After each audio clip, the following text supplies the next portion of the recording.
Our next interview is with Pat and Allen Ahearn, owners and operators of Quill and Brush, authors of several books on book collecting and book values. And I think the first question that everybody would like to know is, how the hell did you guys get into the book business? I mean, where does it come from? You want to go ahead? Sure. It came from our love of reading. We like to read. Alan was in college when we got married, and he had a professor who told the class that if you're going to buy a book and you're going to buy it new, check and see if it's a first edition. Doesn't cost you anymore, and that's how we started. That was back in 1959. Wow. And you were in college at the time? Yep. What school? Maryland University. I got out of there in '60, and we actually started dealing in Allen Ahearn first editions in 1961. Wow. But I was working at the government. I'd gone to work for the Navy. I was an English Lit major, and I got a job in contracts in the Navy because a friend of mine was in personnel in the Navy. So I was buying airplanes during the Vietnam era. And wow. We did it part-time until we opened the Quill and Brush, the store in '76, which was a book and art store that Pat ran. And then, of course, I quit the government in '80. And the rest is history. The rest is history. Do you have any fond recollections of your early days in the trade? People who you met who were helpful, who were influential, who you looked up to as sort of mentors? Larry McMurtry. Larry had a bookstore during that early period. He had it for a very long time afterwards as well. Down in Georgetown, called Booked Up. Yep, I know. And he knew, Alan had called him to go out on a collection buy that was monetarily way above our head at that time. And Larry was just such a gentleman. And he called me when he found out that Alan was working full-time in another job also. And he said, "Look, Pat, you have any trouble, you call me and I'll help you." And he did. He'd answer questions. He was great. Mm-hmm. And you try to pay that back. We have young people that we help today. Mm-hmm. That's how this trade works, and I think it's wonderful. Now, Peter Krause was saying the same thing about being influenced by Herbert Fletcher when he was a teenager. And, it's great. We all have our people who helped us out. Well, also back, I don't remember, the Washington Star in the 50s used to carry Gold in Your Attic by Bradley. So I used to read that. And I read, all these first editions are worth so much money. And then I didn't really know, we were in an association, and so I didn't really know him. I met him once or twice. But I remember before he died, one time, I just talked to him on the phone, and I said, "Do you want us to keep this book going?" And he said, no, I think he said Joe Stark in Ohio was going to finish it. I'm almost complete, so I'm 95% complete the edition. And then he died, and I never thought much about it. And then the reps, when he had to open the store, the Putnam reps would come in and sell me proofs, of the new books. And they would say, people are always asking us for a book on book collecting. We used to have this book. Why don't we have a book? And I said, well, I've got a book on book collecting, because we had one we self-published. And so they went and sold it to Putnam, and that was book collecting. And then after they got that, they said, no, that's not the book we want. We want the Bradley book. Yeah. So I talked to Putnam. Putnam said, well, we gave them a $5,000 advance, and they said they never delivered the book. Supposedly the wife was going to deliver it, or the daughter was going to deliver it. So they said, as far as we're concerned, if you're interested. And so we, that was another, I guess, somebody who influenced us, or over the years. How many editions has your book values gone through? Is it you've done 2 of them, haven't you? We did book collecting, which is like a primer on book collecting, and it had first books, which was always my hang-up. I used to collect first books. We did that in '89. Putnam published it. We had published it 3 times before that. And then in '92, we did the first collected books, which is the 20,000 books, the one everybody uses. And then it was 95 for the book collecting, 98 for collected books, 2000 for the book collecting, and 2002 for collected books. There was 3 editions of each one of them over that period. Did you find that when the internet came into existence, did it play a negative influence on the books that you published? It did, in that, I think when they did the first one, it was a $50 book, and they did, I think 16,000, 17,000, is that what it was, Pat? Something like that. Wow. And then, which was a lot, you Yeah. know. And then the second one, the 98, they probably sold about 13 or 14. That was a $70 book. That was still pretty good. But then, yeah, when they did 2002 on the collected books, I don't know. I'm not sure they sold more than 7,000 or 8,000 because I think everybody feels, well, the information's on the internet. I don't need it. But we weren't killed like most price guides were, because most price guides were just compilations of dealer catalogs. Right. Whereas this, the reason why people keep buying this book, and even, you know, we're going to do another edition probably next year or so, is because of the bibliographical information in there. And that's what they really buy it for. You know, the prices are okay. But there's still a need. But, you know, I think we could always do 3,000 or 4,000 and sell them. You know, I'm sure. What's fun is that we tell them on the Common Book to go to Abe and to go to the various sites and compare your book and be sure to compare points and what have you. And it's sort of a standardized answer. And so Abe now tells them whenever anybody says, I can't find, they send them to us. Library of Congress sends them to us. Libra sends them. So now instead of somebody buying the book, they're getting free answers. I'm trying to figure out a way to get paid for this. You do let me know. You know that, right? We can all get in on that. Since the internet has come into play, what aspects of the book business do you think have dramatically changed?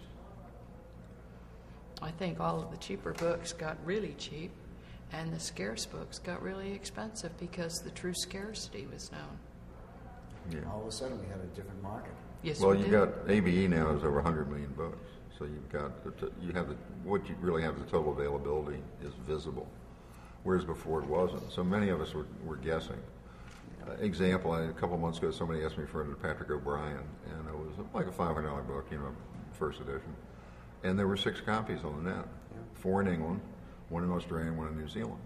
So I'm saying, well, now in 1995, if you've been looking for this book, this would really be a rare book in America. There aren't any, and there'd be no way of knowing they were anywhere else. I mean, that's, you know. So, but now you know, and what you find is the books used to sell for $75. There's now 200 copies of them, and they're selling for 8 or 10. But the books used to sell for 500, maybe you're selling for 1,500 because they find out there aren't any anymore, or they're not in good shape. What do you think about the phraseology that I've heard from some booksellers who have said, since the internet, my inventory has lost a third of its value? It's probably true for some people. How did it affect your stock? You have a big stock and you have an important stock. How did it affect you when it first? We lowered prices on the lower books. That's probably true because, I mean, if you look at it, if you have 15,000, 20,000 books, you have a lot of, you know, say $25 to $50 books or $75 books. And a lot of the $50 to $75 to $100 books are now maybe 8 or 10 or $20. So when you say, did you lose a third of the value, that's probably true. I mean, a lot of these books are just unsaleable, basically. But I think on the you know, the mid, once you get over a few $100s, you know, and then up, they probably have held their value. They certainly haven't gone down a third, you know. But there has been, as Pat said, the cheaper books have gotten cheaper and the scarcer books have gotten more expensive. And we that's probably the way it segregated should those be. books. We segregated those books, and we actually let some young grandchildren catalog them under a different name. That's right. It's the employer of last resort. It taught them the Oh, basics of absolutely. Yeah. cataloging, basics of selling, and they learned it wasn't easy. Yeah. Did you have much of a problem transitioning from your traditional book business into an internet-based book business? No. It was easy for you to just The roll in. reason it was easy was we had a son-in-law at that time who was very, very adept with the computer. And he wrote our first program for us. And he had a shop right around the corner from us. So I could yell. I had somebody I could yell. And yelling Right. distance. You know, and he would come and fix it for me. Yeah. But Now I got daughters that can do that. and we still have, yeah. But the book trade was really sort of set up for it. Oh, We yeah. were the first ones to go. We had everything sort of inventory, and all we had to do was upload it. I mean, you know, so that I think from that perspective, from versus a lot of people who sold inventory, that you weren't used to that. But if you did catalogs, you pretty much had everything on a computer. So I thought that made it easier. And then for us, for instance, over the years, if somebody doesn't buy after a year or two or whatever, you drop them.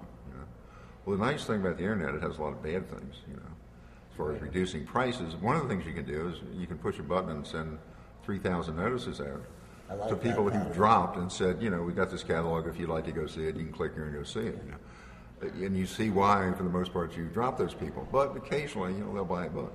But that's amazing. So that's a plus, at least, for the internet.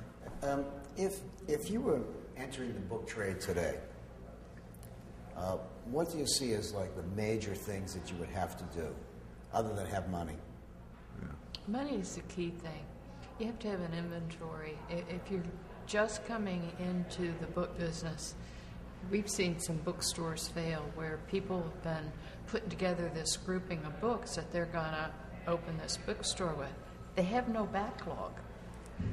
They think that they're going to sell that book, live off of their profits, but they're not reinvesting in their inventory. So they sell like crazy for a week or two, and then it gets less and less and less, and it fails. You have to be prepared to have a backlog that you can bring in. You always sell what you just bought, It seems like you buy 100 books, you sell 50 of them, get your money back, and then you got the other 50 kind of go out. And a lot of people, when they get into it, and now it's expensive.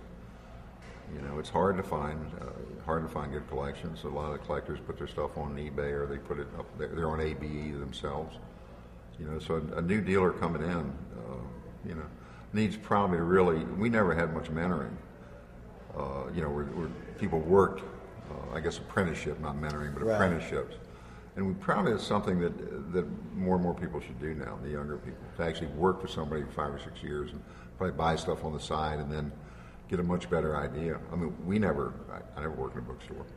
So I just always sort of made it up as I went along, Well, most of us done that. Yeah. What do you think about the statement that I hear often is that nowadays a bookseller can get an instant education because of the internet? Do you buy that as a statement? No, I don't. How would you address that? Should I? Yeah, go ahead. Go ahead. Truth of the matter is, they see things, they see words, they see explanations, but they don't know what it means, and they apply it to something else. Right. And it makes no sense. They've decided that they can do all this shortcutting because it'll be all right. So they make up abbreviations that make stupid sense. They name companies after what they do. It's just, you can't learn that way. You were involved with that, with the school, teaching in Colorado. I think that is the way to go. If you love books and you want to get in books, that's what you got to do. You've got to go and work with people who have already done it. And I highly recommend that school. But see, a lot of things, the biggest part was pricing in a lot of things. So they figure, well, I'm getting the pricing on the internet. But the problem is, as you know, when you go on the internet, there's a huge range. People say, well, I looked at this book and there's a $100 copy and there's a $1,000 copy. Gee, they look almost the same. That's why they shouldn't, But that it's like an auction wreck, Once you and I and Pat, we've all been in the business a long time, so you can read an auction, you'll say, oh, well, the reason that was $5,000, for this book that's really a $500 book was that there was 2 crazy people there. But it really has nothing to do, Well, But mostly, there's wholesale. The auctions are basically wholesale. But I think there is a perception of it. It's like our book. The reason the sales went down is a lot of people say, I don't need that's all the internet, What do you think are the biggest challenges facing the young bookseller today, the bookseller who is perhaps 2 or 3 or 4 years into the trade? I think they need to work with other booksellers. And you can see from our new young members, they have learned that. They have a senior member within the ABAA that works with them, and it's wonderful. Almost like a mentoring. It is. Yeah, it's more mentoring than is. apprenticeship, But we do have some younger guys, and we do have them, and they seem to be doing all right. I mean, been around 4, 5, 6, 7 years now, but they built up their stock, and they're, like Kevin at Royal Books, Harper, Hirsch. There's actually, Because they always think there aren't any. Everybody's 100 years old, but there are actually some, 30, 40-year-old I always guys. thought that way. Even when I started in the trade, I thought everybody was 100 years old, and I was the only one who was like under 20. But there were others. Just didn't know who they were at the time. Yeah. But they're out there, and they're doing all right. But I think it's just so much tougher because there's so much money required to get the good books. It's a whole different ball game. I think is. than It's it new. once was. Well, when I was working for the government, okay, and I'm doing it part time, you'd have McMurtry and Frank Gilliam and these guys, and they'd go to the Strand, or they'd go to Loudermilk's, and they'd go to all these big bookstores, and they'd have a list, and they'd sit there. Yeah. And they'd go through and they'd spend a week, and you probably did the same thing, and you'd buy all these books for $3 or $5, and you'd go home and you'd ship them off for $15. That was all gone by the time we opened the store in '76. That was like past history. Well, the library said, we got those books. We don't need those. We want manuscripts now. A friend of ours has a used bookstore that covers from really basic books, i.e. trash, all the way up to very, very nice things. And the business is so large that it's very difficult to keep track of everything. So you've got managers of areas and what have you. Employees are going with his wantness, the owner's wantness. And they go back and they shop his own store. And then take them in there and sell them to him. Isn't that what a book scout does? We said that to the owner, and he said, it works. It's a good system. It's a great system. This is before the internet. With regard to the internet, what percentage of your business comes from the internet? What percentage comes from the store? What percentage approximately comes from your catalogs and your lists? I did this. We'd had this interview with Fine Magazine, and I don't know whether it's true, but my guess was around 15% comes from ABE and the Libras and those type things, and about maybe 25% comes from our website, somewhere around 40, and then we probably still do 25%, in catalogs. We went back to doing catalogs fairly fast because we found out people still buy from catalogs. And then the rest, used to, but they still do buy. Yeah, but it's not like you're not doing the percentages, but it's actually getting better the last year or so. Yeah, I've noticed that myself. And then the rest of them are basically people we buy for. If we had more, I said, stuff I could get We're through. Building collections. I have one guy who said if I could duplicate him a couple times, we could just quit the rest of the stuff. But unfortunately, we only have one at a time. Do you have any kind of philosophy about purchasing books through the internet? I mean, do you do any of that? You sit down at your screen and decide, okay, today I'm going to spend an hour looking for things. I kept trying to get into eBay, and I've never been very good at eBay. But what happens with us is we have a guy who does these price guides. Not the collected books, but the author ones. He does research for us. And he does research for us, and he gets all the catalogs, okay? And then he makes records of them, and he gets any variant, and this is how we keep these.